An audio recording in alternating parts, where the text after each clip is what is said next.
Quand on devient chrétien, on embarque sur un champ de bataille. Et le terrain de jeu préféré de l'ennemi, des démons et tous les êtres impurs, c'est notre tête. Donc, c'est pour ça que c'est super important de prendre les armes.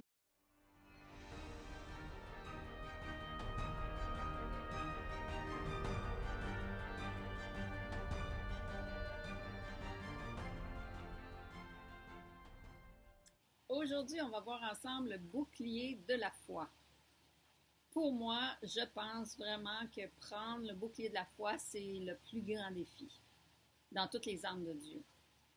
Et pour toi, est-ce que prendre le bouclier de la foi, c'est difficile? Est-ce que tu sais d'où vient la foi et comment on l'obtient? Si tu ne sais pas, reste là, on va en parler tout de suite. Pour la préparation du vidéo, j'ai dû regarder des dizaines et des dizaines de vidéos sur le sujet, des sermons, j'ai lu des articles chrétiens. J'arrivais pas à trouver la réponse à mon questionnement qui était quand même assez profond. Je voulais savoir le pourquoi du quoi, comment ça marchait cette affaire-là. Et oui, c'est beau de dire il faut avoir la foi, mais justement, quand la foi est attaquée, quand les démons attaquent tes pensées, et tu n'es même plus capable justement de réfléchir, tu n'es plus capable de prier, qu'est-ce que tu fais? Comment tu peux avoir cette foi-là? J'ai demandé à l'Esprit Saint de m'inspirer pour la préparation du vidéo et tout ça. Et oui, j'ai médité sur les mots, sur les passages bibliques. Et finalement, j'ai trouvé la réponse que je cherchais et j'aimerais ça partager ma recherche avec toi. Bon, on commence tout de suite. Le bouclier de la foi fait partie de l'armure de Dieu qui est décrite dans Éphésiens 6. Paul nous dit de mettre l'armure complète de Dieu pour pouvoir tenir ferme contre les pièges du diable. Et un peu plus loin, il nous dit de prendre le bouclier de la foi pour pouvoir éteindre toutes les flèches enflammées du malin. Et un peu plus loin, on va voir ensemble à quoi ça peut ressembler une flèche enflammée. Je vais commencer par te montrer une image d'un soldat romain. Et pourquoi romain? Bien parce que quand Paul a écrit sa lettre aux Éphésiens, c'était les Romains qui étaient au pouvoir. OK. Donc, oui, on peut voir ici là, le bouclier romain. Et j'ai lu à plusieurs endroits que le bouclier romain était aussi grand qu'une porte. Ça couvrait vraiment tout le soldat, peut-être plus que ce qu'on voit sur l'image. Et aussi, ce qui est intéressant à remarquer, c'est que le bouclier, là, c'est la première défense contre l'ennemi. Donc, c'est super important de mettre notre bouclier de la foi contre les démons, contre les attaques du diable. Et aussi, quand les soldats combattaient en groupe, ils pouvaient positionner leur bouclier un à côté de l'autre et aussi au-dessus de leur tête pour former un genre d'abri. Et ils appelaient ça tortue parce que ça ressemblait à une carapace de tortue. Et là, en faisant ça, ils étaient complètement protégés contre l'ennemi. Et c'est la même chose pour les chrétiens, hein, parce que quand on est attaqué dans nos pensées, que notre foi est attaquée, qu'on sent que l'ennemi a le dessus sur nous, comme je disais un peu plus haut, on n'arrive même pas à réfléchir, on fait comme les soldats romains, on se regroupe, on regroupe nos forces et la prière en groupe est super puissante, il ne faut pas sous-estimer ça. On contacte des frères et sœurs en Jésus qu'on connaît ou si on est isolé, on peut aller à l'église, demander de l'aide ou aussi, il y a toujours des organisations en ligne. Tu peux rechercher un site chrétien et il y a souvent des endroits sur le site où tu peux donner ton nom et faire des demandes de prière. Il y a toujours moyen de moyenner, comme on dit ici. Il ne faut pas rester seul avec ça. Il faut absolument demander de l'aide. Même si on a la victoire en Jésus, il y a des fois où on perd le pied, on glisse, on tombe. Et c'est sûr qu'en groupe, c'est plus puissant. Il faut se rappeler ce que les Romains faisaient et ils étaient plus forts contre l'ennemi. Bon, la première question que j'aimerais te poser, c'est d'où vient la foi? Est-ce que ça vient de nous? Est-ce que si, par exemple, j'essaie d'être super positive, d'avoir toujours des pensées positives ou le plus souvent possible, si je développe ma force mentale, est-ce que je peux en arriver à avoir une super foi? La réponse est non, parce que la foi vient pas de nous, hein? La foi vient de Dieu. Si on essaie d'avoir la foi de notre propre force, on va être découragé parce que ça ne tient pas la route. Oui, ça peut marcher pour un certain temps. Oui, on va être positif, on va avoir la foi en nous ou la foi en des personnes, mais tôt ou tard, on va être déçu, c'est sûr et certain. On va commencer par la foi initiale. La foi initiale, c'est la première fois qu'on a cru en Jésus. Quand on a cru tout ce qu'il a fait pour nous sauver, dans le fond, c'est quand on est devenu chrétien, né de nouveau. Mais là, si la foi ne vient pas de nous, comment on a fait pour croire en Jésus la première fois? La réponse se trouve dans Romains 10, 17. Ainsi, la foi vient de ce qu'on entend, et ce qu'on entend vient de la parole de Dieu. Ce qui veut dire que si on est un chrétien né nouveau, c'est parce qu'on a entendu l'Évangile, on a entendu les mots de Dieu. La foi nous a été transmise quand on a entendu ce que Jésus a fait sur la croix pour nous sauver, pour nous racheter.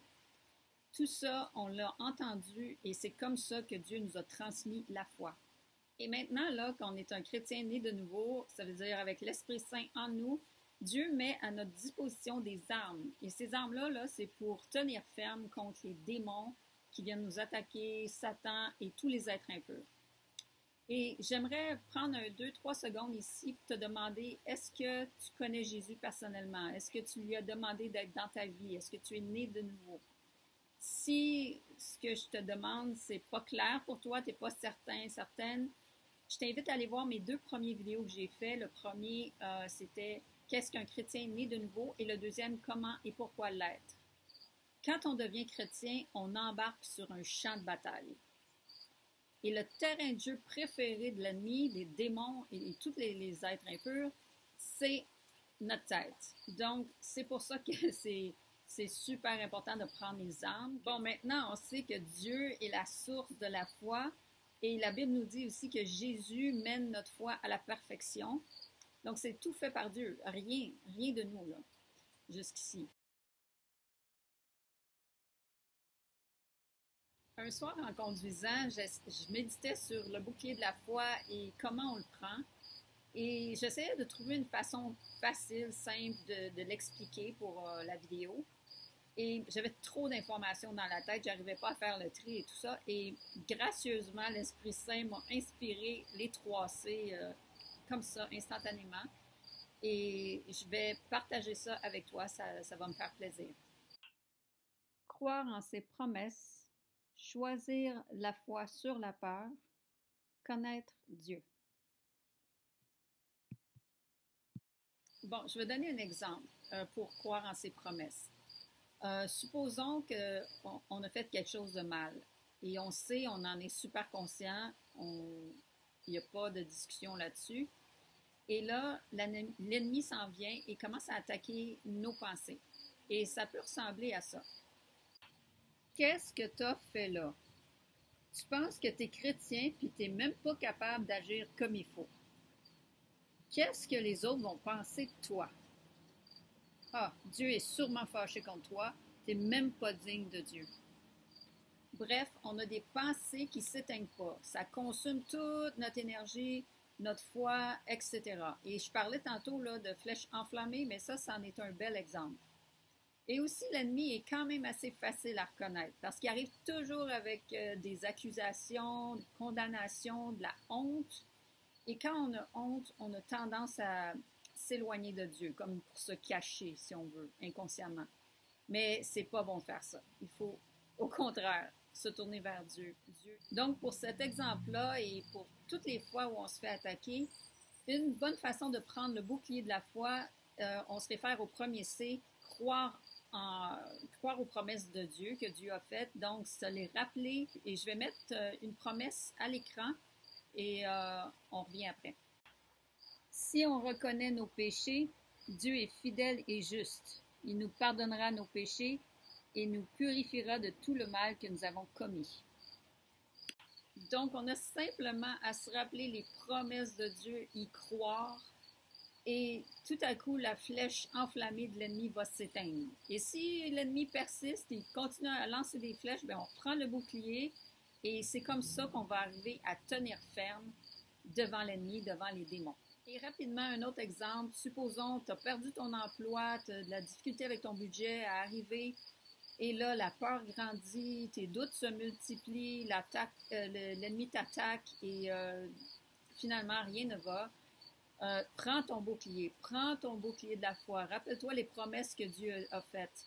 Dans la Bible, c'est rempli de promesses que ses enfants ne manqueront de rien. On prend notre bouclier de la foi et on croit en Dieu, on croit en ce qu'il nous a dit. Dieu n'est pas un menteur. S'il fait une promesse, c'est parce qu'il va la tenir. Et plus on prend le bouclier de la foi et plus on voit que Dieu tient ses promesses et plus notre foi grandit. Le deuxième, c'est choisir la foi sur la peur. La peur, en fait, la peur, c'est le contraire de la foi. C'est l'absence de foi. Donc, quand il y a une situation difficile qui arrive, imagine, tu as deux options, OK? Imagine, d'un côté, tu as la peur et de l'autre, tu as le bouclier de la foi. Donc, il faut juste choisir la foi. Il faut choisir de prendre le bouclier de la foi. Donc, même quand une situation nous paraît impossible à résoudre, c'est sans issue, c'est un cul-de-sac, il n'y a pas rien à faire, ça ne marchera pas, il n'y a pas rien qui va marcher. Non, c'est pas vrai. Parce que pour nous, oui, ça nous paraît impossible. Dieu, il n'y a rien de difficile pour lui. On parle de Dieu, là. On parle de l'être qui a créé le ciel, la terre, les océans et tout ce qui s'y trouve. On parle d'un être infini. Donc pour lui, c'est pas difficile. Il faut juste vraiment croire en lui et croire en ses promesses. Et si on a encore de la difficulté à prendre le bouclier de la foi, à choisir la foi, tout n'est pas perdu. On demande à Dieu d'aider notre foi. Et je vais mettre à l'écran un passage biblique qui parle de ça. On le lui amena. Mais dès qu'il vit Jésus, l'esprit mauvais agita convulsivement l'enfant et le jeta par terre. Celui-ci se roula sur le sol, de l'écume à la bouche. « Depuis combien de temps cela lui arrive-t-il? » demanda Jésus à son père. « Depuis qu'il est tout petit. Souvent même, l'esprit mauvais le pousse à se jeter dans le feu ou dans l'eau pour le faire mourir. Si tu peux faire quelque chose, aie pitié de nous et viens à notre aide. » « Si tu peux, répliqua Jésus, tout est possible à celui qui croit. Aussitôt le père de l'enfant s'écria, je crois, mais aide-moi, car je manque de foi. Donc ici, c'est un exemple de quelqu'un qui voulait avoir la foi, mais savait qu'il manquait de foi. Et Jésus l'a aidé. Et si tu continues à lire un peu plus loin dans la Bible, tu vas voir que finalement, c'est ça, Jésus a chassé le mauvais esprit de l'enfant. Et Dieu aide toujours ceux qui lui demandent de l'aide. Tu vois, on n'a aucune raison à ne pas prendre le bouclier de la foi. Dieu nous fournit tout. Le dernier C, et non le moindre, connaître Dieu. Parce que plus on connaît Dieu, plus on connaît son caractère, on connaît ce qu'il aime, ce qu'il n'aime pas, et plus on voit sa bonté et plus on y fait confiance. On sait que Dieu fait toujours le mieux pour nous. C'est sûr qu'on ne comprend pas toujours. Parfois, on pense que c'est les pires situations qui ne peuvent pas nous arriver, mais Dieu sait. Dieu est plus grand. Dieu voit la grande image. Il sait ce qui est mieux pour nous. Ça me fait penser que nous, par rapport à Dieu, en comparaison, on n'est pas si intelligent que ça. Hein? Et je vais donner un exemple pour expliquer ce que je veux dire. Ça me fait penser un peu à un bambin qu'on amène à la clinique pour son bien, oui, pour son bien, mais ça va être une situation difficile pour l'enfant qui ne comprend pas. On va l'amener, disons, pour une injection, on va le mettre dans les bras d'un inconnu, et là, l'inconnu va lui percer la peau avec une aiguille, et là, le bambin va se demander qu'est-ce qui se passe, il va pleurer, ça fait mal, c'est inconfortable. Pourquoi mon parent aimant a fait ça? Et nous, on agit un peu comme ça avec Dieu. Dieu sait ce qui est bon pour nous. Parfois, c'est des situations difficiles qui sont bonnes pour nous. Nous, on ne sait pas tout. L'enfant a une intelligence moindre que le parent. Il ne comprend pas tout. Mais comment connaître Dieu davantage? Quand on veut connaître quelqu'un, qu'est-ce qu'on fait? Bien, c'est la même chose pour Dieu. On passe du temps avec lui, on marche avec lui, on le remercie pour ce qu'il nous donne, on se rapproche de lui. Et quand on fait ça, Dieu se manifeste. Et c'est écrit dans ces mots aussi. Et si tu es quelqu'un qui a cherché la présence de Dieu, tu sais de quoi je parle. Tu as sûrement expérimenter la présence de Dieu. Approchez-vous de Dieu et il s'approchera de vous. Une autre façon de connaître Dieu, c'est de passer du temps dans la Bible, lire ses mots. Je sais que c'est pas toujours facile de comprendre la Bible, mais il faut, à chaque fois, moi, je prie avant de lire les mots et je demande à l'Esprit Saint qui m'éclaire, qui rende ces mots vivants, et c'est ce qui arrive. C'est surnaturel. Quand on lit la Bible, on passe du temps avec Dieu. C'est comme un rendez-vous avec Dieu. Tu peux peut-être te dire, mais c'est quoi le lien avec la foi, de lire les mots de Dieu, de lire la Bible? Mais c'est parce que quand on lit la Bible et qu'on est vraiment sincère, on veut connaître Dieu, on finit par le connaître. On voit l'ensemble de Dieu parce que il ne faut pas se fier juste à des sections de la Bible et tout ça, et il ne faut pas se fier à notre propre interprétation. Il faut absolument avoir l'aide de l'Esprit Saint pour bien interpréter les mots. Et quand on lit les mots et qu'on connaît Dieu, c'est là qu'on voit toute sa bonté. On ne peut pas faire autrement que d'avoir foi en lui quand on sait comment il est bon. Aussi, quand je disais tantôt croire en ses promesses, ben comment on peut croire en ses promesses si on ne les connaît pas, ses promesses? C'est en passant du temps dans ces mots qu'on va les connaître. Et aussi, on peut les faire imprimer. On peut sélectionner des promesses qui viennent nous chercher et on les met sur papier et on les met sur le babillard et on les relit et on les relit. Et après ça, en connaissant ces promesses, c'est plus facile de prendre le bouclier de la foi. Bon, en terminant, je voulais juste mentionner quelques petites choses. Par rapport aux 3C, c'est pas un ordre que tu dois suivre et tout ça. Non, non, non, non. C'est juste pour t'aider à prendre le bouclier de la foi. Donc, les 3C sont interreliés et il n'y a pas d'ordre. Aussi, je t'invite à aller voir mes autres vidéos que j'ai fait avant celui-là concernant les armes de Dieu. J'en ai fait 2 qui sont de l'introduction. Je pense que je les ai numérotés 1 et 2. Super important d'aller les voir. Et aussi la cuirasse de droiture. La vidéo s'appelle comme ça. Je vais essayer de faire une liste de lecture avec seulement ce sujet-là. Ça va être facilité pour aller trouver les vidéos. Et si tu as apprécié la vidéo, tu peux mettre un like. Ça fait toujours plaisir. Et voilà, c'est tout pour moi. Et on se revoit bientôt, si Dieu le veut.